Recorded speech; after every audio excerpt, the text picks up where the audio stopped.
Welcome to Leveraging Inspiration, the Inspired Patent Podcast. We're going to journey into the depths of culinary secrecy as we unravel the captivating tale of how KFC, the fast food legend, fiercely guards their finger-licking good recipe secret with cloak and dagger maneuvers, relentless determination, and a recipe that has tantalized taste buds for decades. Discover the extraordinary lengths KFC uses to protect their most prized possession. Get ready for a story of intrigue, espionage, well, maybe not, and mouth-watering mystique that will leave you craving both the secret and the insight into how this global empire safeguards its tantalizing trade secret. Are you prepared to delve into the Colonel's clandestine world? Brace yourself for an extraordinary journey as we unveil the secrets behind the locked doors of KFC's secret recipe vault. I'm Wayne Carroll, your host, here to share valuable insights, stories, and strategies for succeeding in intellectual property. Let's dive into the game of IP and learn how to win. This podcast is not legal advice, but is strictly educational and informational. Listening to this podcast or reading show notes does not establish an attorney-client relationship. We're talking about the KFC story. They employ a multifaceted approach to protect their trade secret recipe, ensuring its confidentiality and exclusivity. Here are some of the strategies they use. First, limited access. KFC secret recipe is said to be known by only 2 individuals within the company. They don't publish who they are, what their title is, so even who knows it is kept a secret. And of course, this restricted access helps minimize the risk of unauthorized disclosure. They use a system with split ingredient processing. KFC divides the production process into separate components with different suppliers handling various parts of the recipe. And this compartmentalization ensures that no single entity has access to the complete recipe.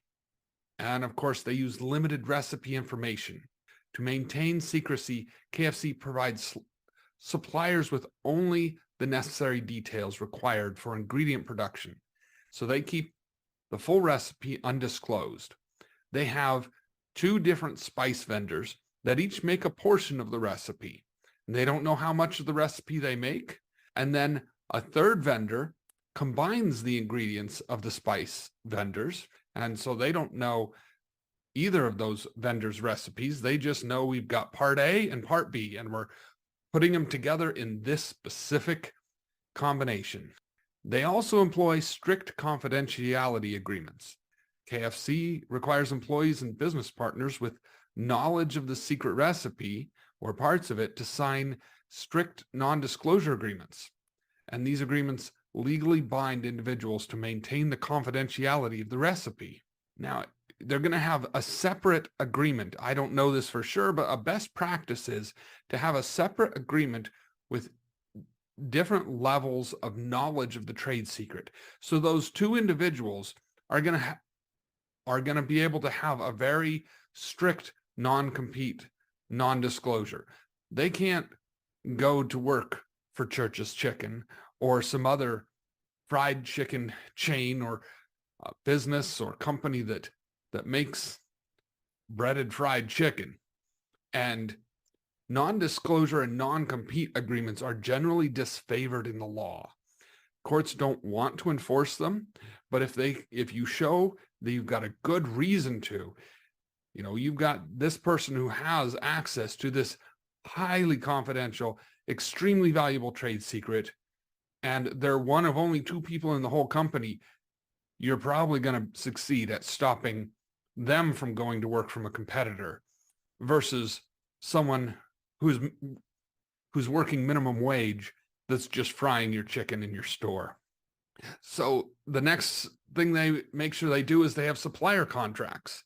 Not just employees, but the suppliers. They're going to work closely with suppliers and manufacturers, incorporating strict confidentiality provisions into those contracts.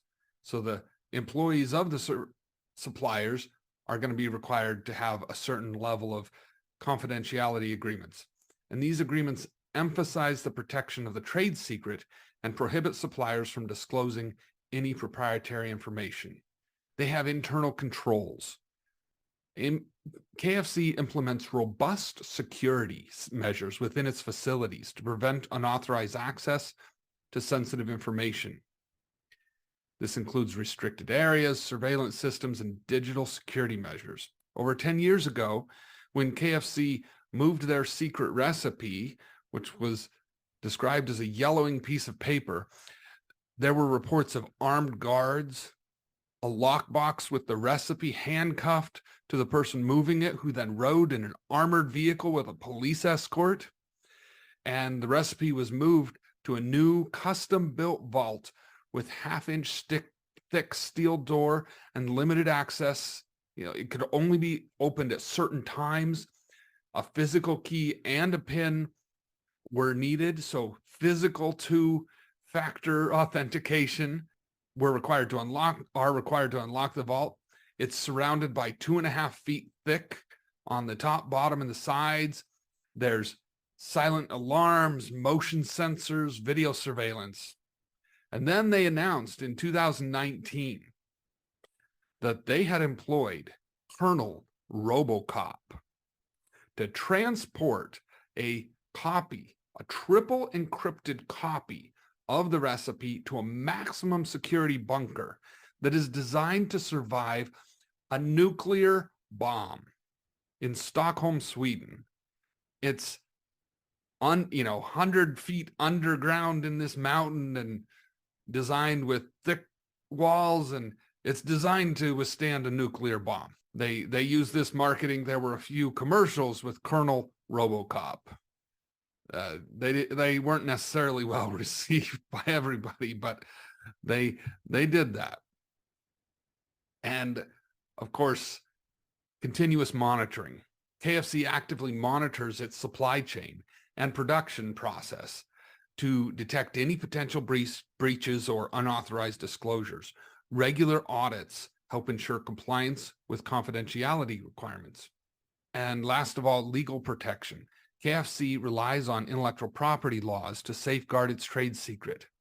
I didn't find any lawsuits they filed, and oftentimes when there are lawsuits, they'll file them in a way that is kept confidential and then settle it with confidentiality agreements so that they don't even know that these lawsuits are filed, that kind of thing.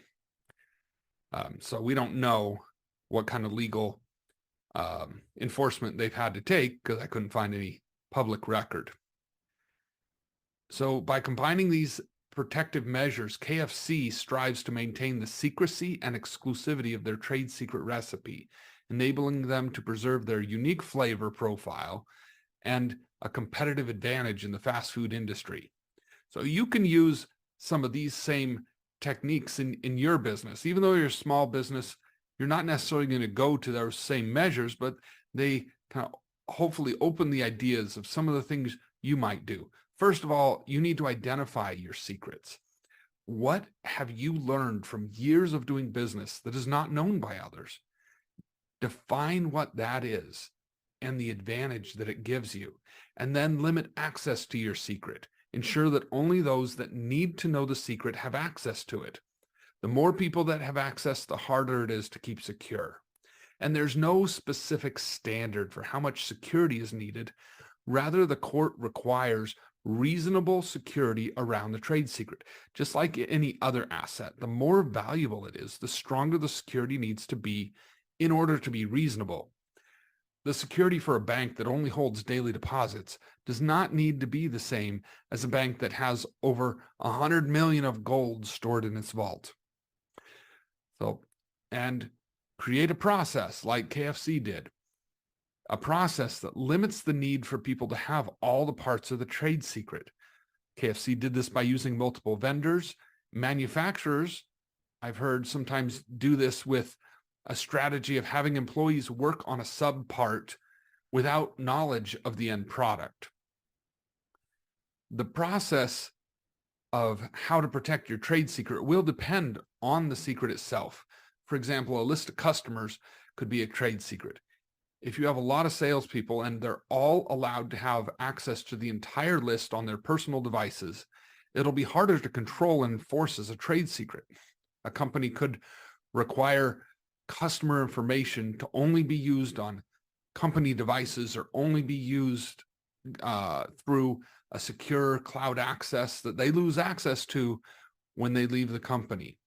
So those are some of the things that might be processes you can put in place and limit what people get based on what they really need. Having strict confidentiality, and you'll want not just one confidentiality agreement for all employees, but determine classes of employees, who has access to what. And by restricting it to few people, you only need that confidentiality agreement that's really strong for those few people. You'll want internal controls. It might not need to be a nuclear bunker to store your trade secrets, but consider your security measures and also consider regular training and reminders. And then there's monitoring. At least probably a few times a year, you'll want somebody to check on those procedures. Are they being followed? Is it being lost?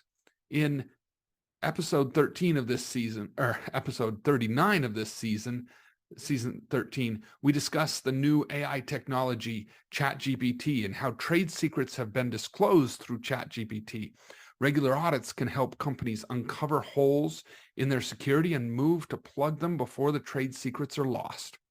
And the last thing, of course, is legal protection. Once you've done the work to identify the trade secrets, get good contracts, implemented security measures, train employees, and ensure compliance, you'll need to be prepared to act quickly.